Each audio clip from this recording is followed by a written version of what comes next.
Hello friends, welcome back to my channel. आज मैं आपके लिए लेके आई हूँ कबीरदास पाठ के कुछ इम्पॉर्टेंट क्वेश्चंस, जिसमें हमारा फर्स्ट क्वेश्चन है, कबीर ने सच्चा भक्त किसे कहा है। तो कबीर ने सच्चा भक्त उस व्यक्ति को कहा है जिसने ईश्वर के प्रेम का अनुभव किया हो और वह ईश्वर को सच्चे हृदय से प्रेम करता हो। यानी ईश्वर के प्रेम वाले व्यक्ति को उन्होंने सच्चा भक्त कहा है तथा अपना कर्तव्य वो पूरी निष्ठा के साथ पूर्ण करता है, वह ही ईश्वर का सच्चा भक्त है। जो अपने कार्य को बहुत ही अच्छे से करता है वो ही कबीर के अनुसार सच्चा भक्त है। इसमें आपका प्रश्न सेकंड है आपका कि मन का आपाक होने का आशय बताइए। तो मन का आपाक होने का कबीरदास जी के अनुसार इसका आशय यह है कि अपने मन से अहंकार भाव, अहंकार मतलब घमंड का जो हमारा भाव है उसको विलीन कर देने से, यानी उसको समाप्त कर देने से है।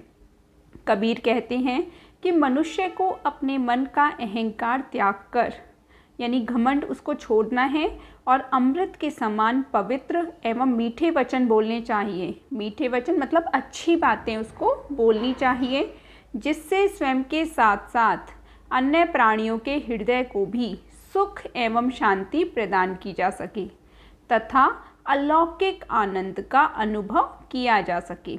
क्योंकि जब हम दूसरों से अच्छा बोलेंगे तो हमारे खुद के मन को भी अच्छा लगेगा, तो हमें अलौकिक सुख प्राप्त होगा। अतः प्रत्येक मनुष्य को मीठे वचन बोलकर सभी प्राणियों के साथ सद्व्यवहार यानी अच्छा व्यवहार करना चाहिए। आगे देखिए प्रश्न थर्ड, कबीर निंदक को अपने निकट रखने का परामर्श क्यों देते हैं। निंदक मतलब जो दूसरों की बुराइयां करते हैं, ऐसे लोगों को कबीर अपने निकट रखने की परामर्श सलाह क्यों देते हैं। तो इसका आंसर है कि कबीर निंदक को अपने निकट रखने का परामर्श यानी उसको सलाह इसलिए देते हैं क्योंकि निंदक अपने स्वभाववश दूसरों के दोष प्रकट करता रहता है। क्योंकि जो दूसरों की बुराइयां करता है तो उसका स्वभाव ही यही है, वो हमेशा दूसरों में कमियां देखता रहता है और उसी को बताएगा। तो इस प्रकार वह हमें आत्मनिरीक्षण और आत्म सुधार का अवसर देता है। तो कबीर के अनुसार ऐसे व्यक्ति क्या हैं, हमें जब हमारी गलतियां बताएंगे तो हम आत्मनिरीक्षण, हम अपने बारे में सोच सकते हैं, समझ सकते हैं कि और अपनी गलतियों को दूर कर सकते हैं, आत्म सुधार कर सकते हैं उसमें। इससे बिना साबुन और पानी के ही हमारा स्वभाव स्वच्छ और निर्मल बन जाता है।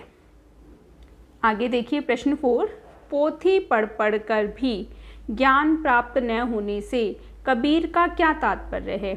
पोथी मतलब होता है किताबें, किताबें पढ़ कर भी ज्ञान प्राप्त न होने से कबीर का यहाँ पर तात्पर्य है कि केवल ग्रंथों को पढ़ लेने से, जो ग्रंथ हैं पुस्तकें हैं उनको पढ़ने से मात्र कोई ज्ञानी नहीं हो जाता, यानी व्यक्ति को ज्ञान नहीं आ जाता। ज्ञानवान होने के लिए प्रेम की परिभाषा को जानना अधिक महत्वपूर्ण है। जो व्यक्ति बिना किसी भेदभाव के मनुष्य के अस्तित्व को मानते हुए एक दूसरे से प्रेम का भाव रखता है वही सही मायनों में ज्ञानी है। तो कबीर ने सच्चा ज्ञानी किसे बताया है कि जो दूसरों के साथ प्रेम का भाव रखे और अहंकार घमंड न करे और सबकी मदद करे, वही सच्चा ज्ञानी है। प्रश्न 5 है आपका, कबीर की भक्ति भावना का वर्णन अपने शब्दों में स्पष्ट कीजिए। अब देखिए यहाँ पर कबीरदास जी तो बोलते थे कि घट घट में राम है, तो कबीरदास जी की भक्ति कैसी है, निराकार भक्ति। उनके कोई मूर्त रूप उनकी भक्ति का नहीं था, उनकी भक्ति थी निराकार। वो निराकार भक्ति के उपासक थे जिन्होंने सगुण भक्ति मूर्ति पूजा का खंडन, सगुण मतलब जिसमें ईश्वर को देख के जब हम पूजा करते हैं, उनकी मूर्ति को देख के जब हम पूजा करते हैं उसका उन्होंने खंडन किया यानी विरोध किया, एवं बाह्य आडंबरों का विरोध करते हुए निर्गुण भक्ति के महत्व को उजागर किया है। और बाह्य आडंबर होते हैं कि ऐसे पूजा करो, ऐसे करो, वैसे करो, तो उन्होंने उन सब का विरोध किया। और उन्होंने निर्गुण भक्ति में बताया कि ईश्वर घट घट में है, हर किसी व्यक्ति के अंदर निवास करते हैं, तो ऐसी निर्गुण भक्ति के उन्होंने महत्व को उजागर किया है। कबीर ने ईश्वर भक्ति के लिए मंदिर, मस्जिद, गुरुद्वारे आदि स्थानों पर जाना अनुचित माना है कि यहाँ पर नहीं जाना चाहिए, बल्कि ईश्वर को स्वयं में खोजने पर उन्होंने बल दिया है। कबीर कहते भी हैं कि मोको कहाँ ढूंढे रे बंदे, मैं तो तेरे पास रे, ना मैं देवल ना मैं मस्जिद, ना काबे कैलाश में। इसमें कबीरदास जी ने ये बल दिया है कि मुझे कहाँ ढूंढते हो, मैं तो सदैव तुम्हारे पास हूँ।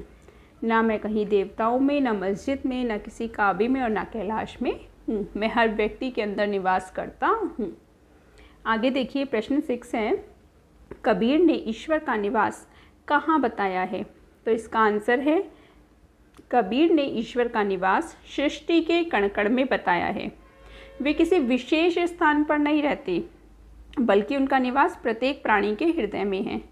कबीर का मानना है कि ईश्वर कण कण में निवास करते हैं, किंतु इस संसार में रहने वाले लोग अज्ञानतावश उन्हें देख नहीं पाते और परेशान होकर उन्हें क्या है, इधर उधर ढूंढते रहते हैं। प्रश्न 7 है, अपने अंदर का दीपक दिखाई देने पर कौन सा अंधियारा कैसे मिट जाता है? यानी व्यक्ति के अंदर का जब दीपक उसको दिखाई देता है तो कौन सा अंधकार उसका मिटता है? कबीर की साखी के संदर्भ में स्पष्ट कीजिए। तो उन्होंने बताया कि दीपक क्या है? प्रकाश फैलाने का माध्यम है, इससे अंधकार का नाश होता है। कबीर ने अपनी साखी में दीपक को ज्ञान के प्रतीक के रूप में रखा है। तो दीपक को क्या माना है? ज्ञान का प्रतीक। ज्ञान आंतरिक दुष्प्रवृत्तियों को नष्ट करता है, क्योंकि जब व्यक्ति में ज्ञान आएगा तो उसकी जो कमियां हैं, जो बुरी आदतें हैं, वो सब समाप्त हो जाती हैं। मनुष्य की जो दुष्प्रवृत्तियां हैं, बुरी प्रवृत्तियां हैं, वो किसके समान हैं? अंधकार के समान ही हैं। ज्ञान की ज्योति से अंधकार का मिटना मनुष्य को एक नई पहचान देता है। ईश्वरीय ज्ञान मनुष्य को आंतरिक अंधकार के कारण नहीं हो पाता।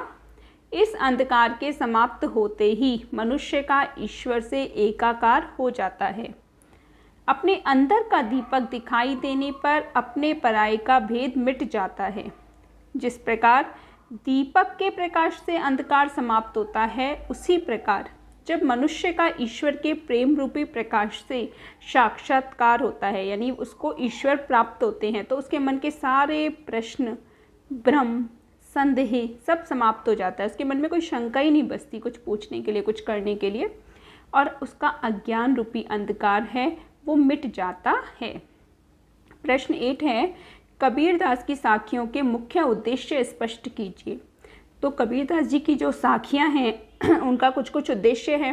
तो उनके मुख्य उद्देश्य निम्न है कि पहला है कि मनुष्य को ईश्वर की प्राप्ति के लिए अच्छे कार्य करने हेतु प्रेरित करना, क्योंकि हर व्यक्ति को कैसे कार्य करने चाहिए? अच्छे कार्य और सच्चे मार्ग पर चलने पर उन्होंने जोर दिया है।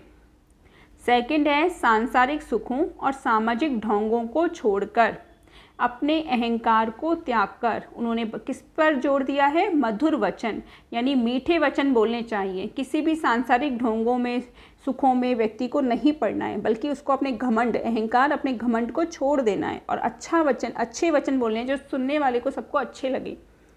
थर्ड है, मीठे वचन बोलकर ईश्वर भक्ति में लगे रहना। और फोर्थ है, अपनी निंदा को सकारात्मक अर्थ में लेते हुए स्वयं के व्यक्तित्व व स्वभाव में सुधार करना। उन्होंने कहा है कि जब कोई निंदा कर रहा है तो उसको नकारात्मक ना लेकर सकारात्मक मतलब उसको स्वीकार करो कि ये हमारे अंदर कमी और हम इसको दूर कर सकते हैं। फिफ्थ है आपका, ईश्वर की प्राप्ति के लिए उन्हें अपने भीतर टटोलना, अर्थात अपनी आत्मा में ईश्वर के अंश का साक्षात्कार करना कि ईश्वर किसके अंदर है? हम सभी के अंदर ईश्वर विराजमान है। प्रश्न 9 है आपका, कबीर की साखियों से हमें क्या शिक्षा मिलती है? या फिर ये प्रश्न आपके पास इस प्रकार भी आ सकता है कि कबीर की किसी साखी के आधार पर बताइए कि कबीर किन जीवन मूल्यों को मानव के लिए आवश्यक मानते हैं। ये दोनों प्रश्नों का एक ही मतलब है। तो जीवन मूल्य कबीर की साखियों में यही संदेश दिया गया है। देखिए, महान संत कवि कबीर की साखियों से हमें नैतिकता एवं ज्ञान की शिक्षा मिलती है कि हमें कैसे व्यवहार करना चाहिए, इसकी शिक्षा मिलती है। उनकी साखियों में अहंकार से दूर रहने, मीठे वचन बोलने, सच्चे मन से ईश्वर को याद करने, सामाजिक रूढ़ियों को दूर करने, ऐसी शिक्षाएं हैं। और इन साखियों में उन्होंने मनुष्य को नीति संबंधी शिक्षा भी दी है कि बाह्य आडंबरों से दूर रहो, आपसी बैर भाव और धार्मिक मतांतरों, ये जो धार्मिक भेदभाव होते हैं ना, उनको भूलने तथा जीवन के वास्तविक लक्ष्य को प्राप्त करने संबंधी प्रेरणा देने के अतिरिक्त ये साखियों में आत्म सुधार की प्रेरणा भी देती हैं कि हमें अपने अंदर की कमियों को दूर करना चाहिए। ये प्रेरणा भी हमें कबीर की साखियों से मिलती है। साथ में उन्होंने पुस्तकीय ज्ञान की अपेक्षा मतलब उसकी जगह व्यवहारिक ज्ञान उन्होंने उपयोगी बताया है। उन्होंने बोला है कि वास्तव में जनमानस में व्याप्त सामाजिक धार्मिक रूढ़ियों एवं कुरीतियों को दूर करना तथा आध्यात्मिक एवं नैतिक उन्नति करने में सहायता करना ही कबीर का लक्ष्य था, जिसके लिए उन्होंने अपनी साखियों को माध्यम बनाया। प्रश्न 10 है, कबीर ने कस्तूरी मृग का उदाहरण देकर क्या स्पष्ट करने का प्रयास किया है? तो कबीर का कहना है कि जिस प्रकार कस्तूरी नामक सुगंधित पदार्थ है जो वो मृग की नाभि में होता है, लेकिन अज्ञानतावश वह उसे पाने के लिए वन वन में भटकता है, ठीक उसी प्रकार ईश्वर का निवास भी मनुष्य के हृदय में है, लेकिन मनुष्य को इसका ज्ञान नहीं होने के कारण वह ईश्वर को अन्यत्र खोजता है, यानी और जगह खोजता है। उसको ये नहीं पता कि ईश्वर उसके अंदर ही विराजमान है।